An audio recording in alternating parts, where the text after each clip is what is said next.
Ce que personne te dit sur le célibat. Si tu es une femme célibataire chrétienne, je te rassure, tu es au bon endroit. Et cette vidéo va complètement changer la façon dont tu vis ton célibat. Parce que moi-même, je me posais énormément de questions. Et lorsque j'ai compris finalement que c'est une saison bénie, je t'assure que j'ai vu les choses autrement. Abonne-toi à la chaîne, sors un carnet et un stylo et assieds-toi confortablement. On va bientôt commencer. Je suis Amanda Sephora et vu qu'on va passer du temps ensemble, j'aimerais bien pouvoir me présenter. Donc, je suis praticienne en relation d'aide et aujourd'hui, je te partage des choses que tu trouveras nulle part ailleurs. Moi, mon but en tant que praticienne en relation d'aide, c'est d'aider les femmes à vivre une féminité qui s'aligne avec la parole de Dieu.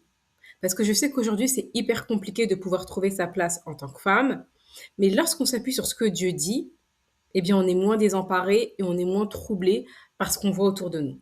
Et mon but, c'est de t'aider à vivre une féminité dans laquelle tu te retrouves. Merveilleuse, j'espère que tu t'es abonnée parce que là, on va vraiment rentrer dans le vif du sujet et je pense que tu n'auras pas forcément les réponses à toutes tes questions. Mais c'est pas grave parce que tu auras l'opportunité de revenir, de relire et de réécouter. Je souffre, mais je suis chrétienne. Est-ce que tu t'es déjà posé cette question? Tu fais les choses correctement. Tu aimes Dieu, tu vas à l'église, tu pries, et pourtant dans ton cœur, tu ressens les mêmes douleurs que les autres. Et tu te dis, normalement, si je suis chrétienne, je devrais pas être comme ça. Je devrais justement être immunisée.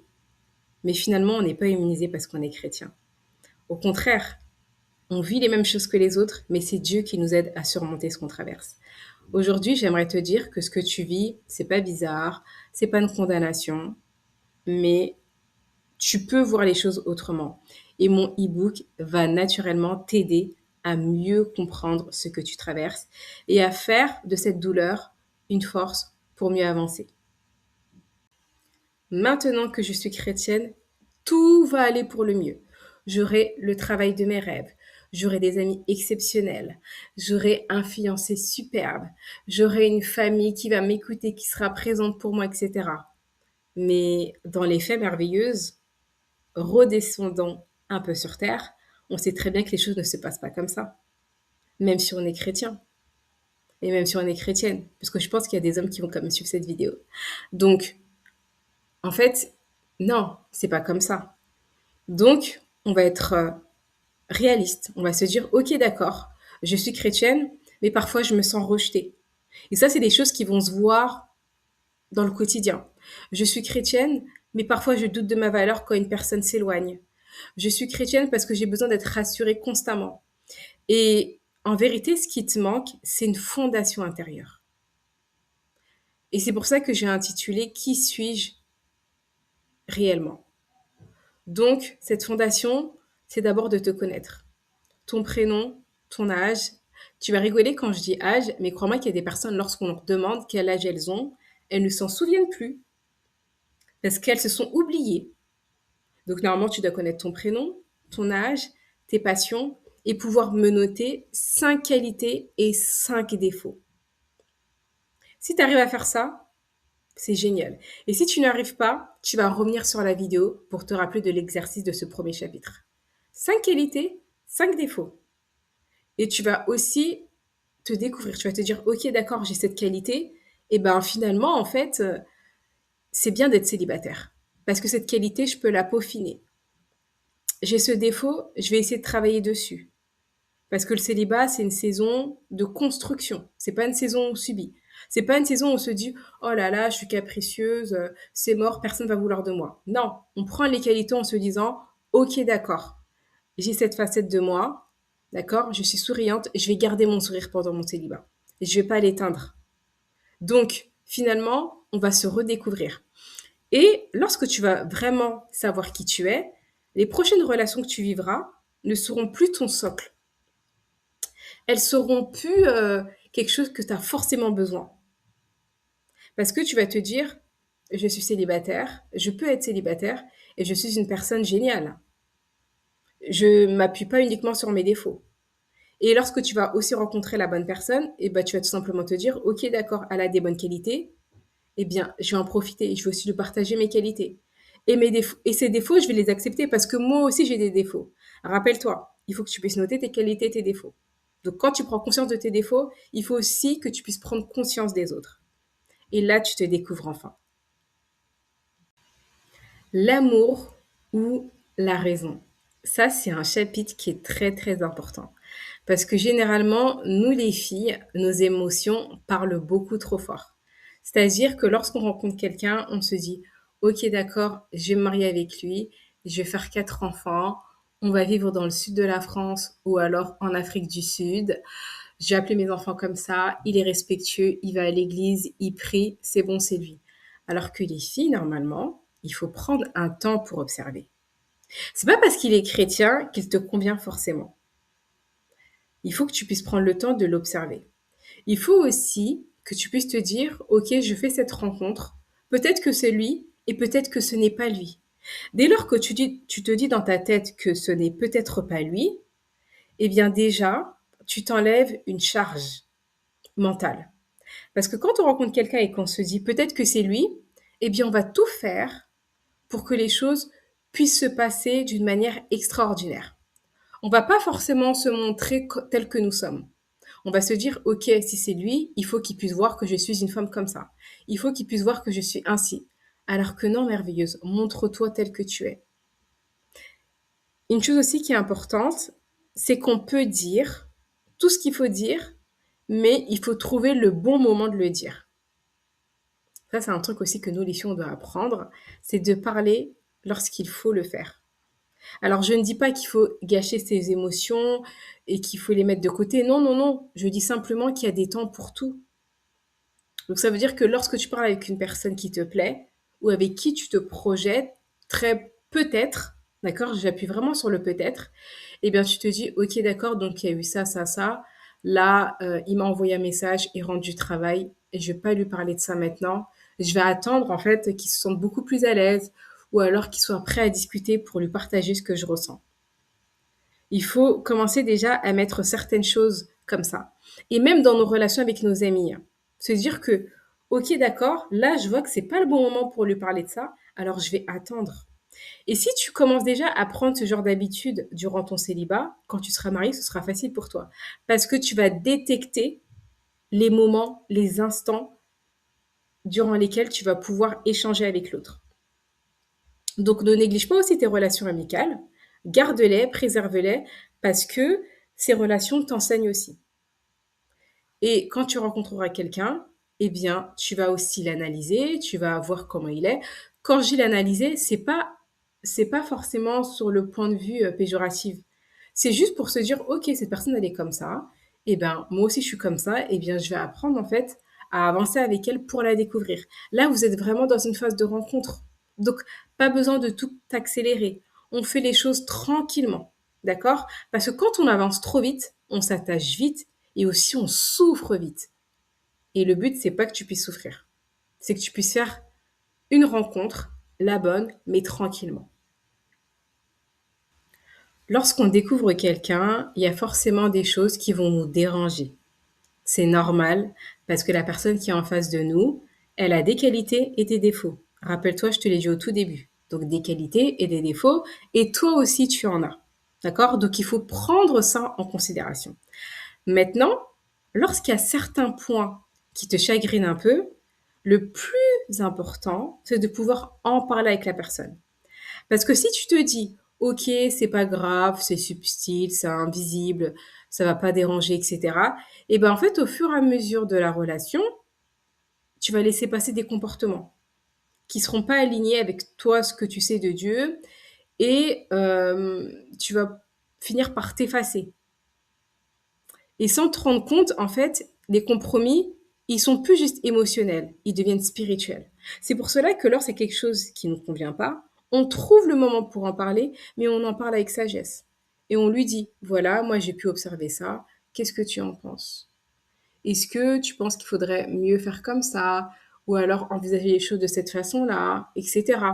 Et les points qui sont véritablement importants pour toi, il ne faut pas avoir peur de les partager et de voir qu'est-ce que l'autre te propose par rapport à ça. Il y a des choses, on sait que c'est pas possible, d'accord? Imaginons que tu sois une fille qui va avoir 3 enfants et que lui n'en veut absolument pas. Eh bien déjà, il y a quelque chose qui va pas parce que vous n'avez pas la même vision du couple et de la vie. Donc ça peut pas marcher. Par contre, si vous hésitez entre vivre à Paris et à Lille, là, ça peut pouvoir être un terrain de discussion, tout simplement. Donc là, tu peux discuter.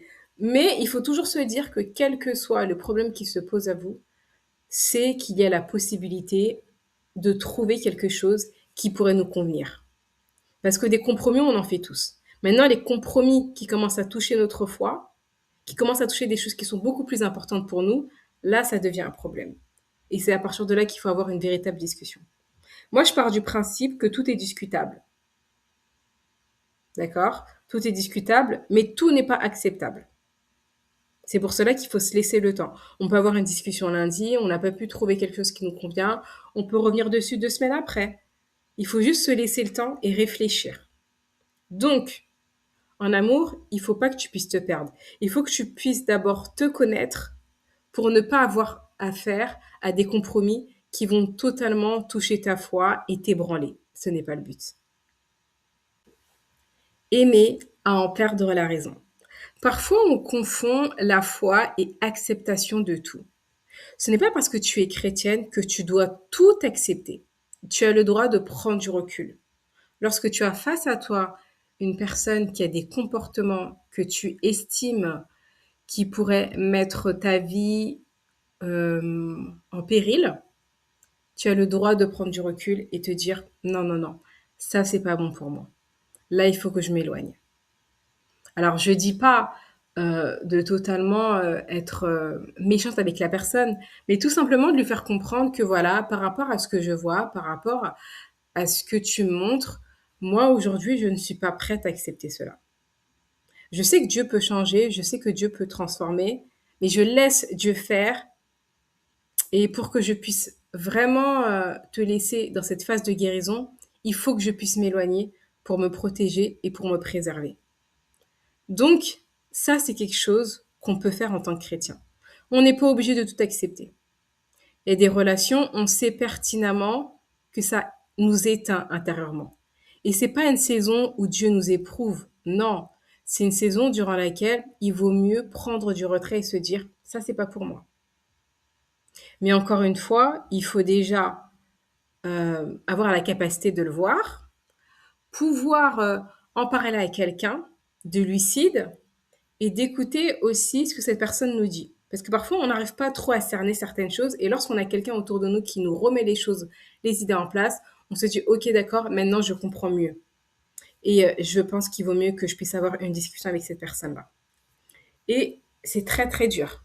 Lorsqu'on a commencé à s'attacher à quelqu'un et qu'on a commencé à créer des habitudes, parce que c'est normal, lorsqu'on parle régulièrement avec quelqu'un, on crée des habitudes.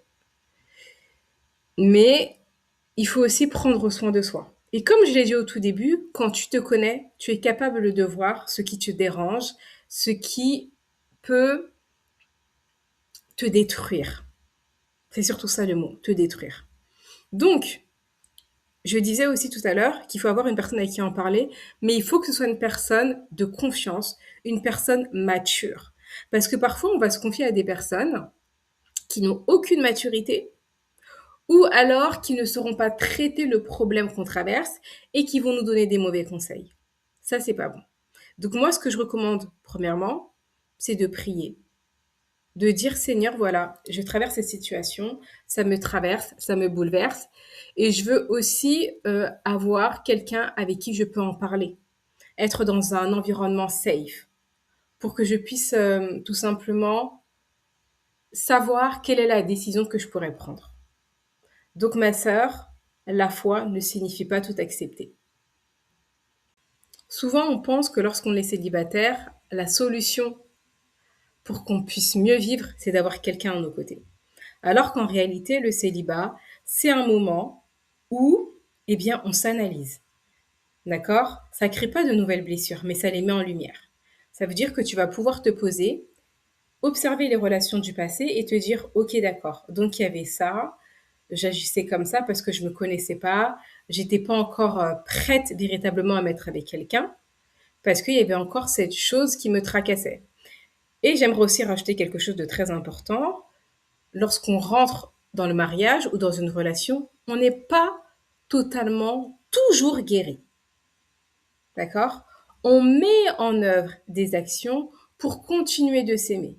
Parce que maintenant, on sait que lorsqu'on fait ça, on se donne de la valeur. Donc, on va continuer à le faire. Et rappelle-toi, les choses que tu auras cultivées naturellement dans ton célibat, eh ben, ce sera facile pour toi de les emmener dans le mariage. C'est pour ça que j'appuie l'accent sur le célibat subi et le célibat construit. Avant, tu subissais parce que tu te lamentais. Maintenant, tu prends ce qui n'allait pas dans ton célibat, ce qui n'allait pas dans tes relations, et tu les examines et tu te redécouvres. Donc maintenant, ce qui va se passer, c'est que tu vas te dire, OK, d'accord. Maintenant, moi, je sais que j'aime ça, je vais faire ça. J'ai envie de découvrir ça, je vais le faire. Je vais me donner des nouveaux défis, mais toujours en lien avec mes passions. Je vais me découvrir, je vais m'aimer. Et quand tu t'aimes, eh bien, personne ne peut te faire douter de qui tu es. Parce que tu t'apportes déjà l'amour. L'amour, tu l'as déjà. Donc ça veut dire que une personne ne peut pas venir t'arracher cet amour parce que cet amour, tu l'auras construit toi-même. Ce ne sera pas quelqu'un qui sera venu te donner de la valeur. Non, il va juste en fait valoriser ce que tu sais déjà. Et ça, c'est un bonheur. Et je vais te rassurer, merveilleuse, tu n'es pas seule. D'accord? Et si cette vidéo a mis en lumière certaines choses, je veux juste que tu puisses les écrire et que tu puisses revenir après sur les vidéos pour voir tout simplement comment tu pourrais travailler sur ce qui peut te tracasser. Donc, il y a des choses qui vont ressurgir, donc des blessures, des schémas, des confusions, et ça va demander un accompagnement. Et c'est normal. On ne peut pas tout faire tout seul. Parfois, tu auras besoin d'une personne à côté de toi qui va te dire: OK, d'accord, tu as vécu ça, mais maintenant, avec ce que tu as vécu, on va agir de cette façon-là. Et ça va te faire sortir de la culpabilité. Donc, merveilleux, si aujourd'hui tu veux retrouver une vraie stabilité intérieure, guérir émotionnellement, apprendre à poser des limites saines pour vivre un célibat qui construit et non qui subit. Et naturellement, eh bien, si ton célibat est construit, tu as beaucoup plus de paix et tu te sens aussi aligné avec Dieu. Donc, je pense que mon accompagnement pourra t'aider.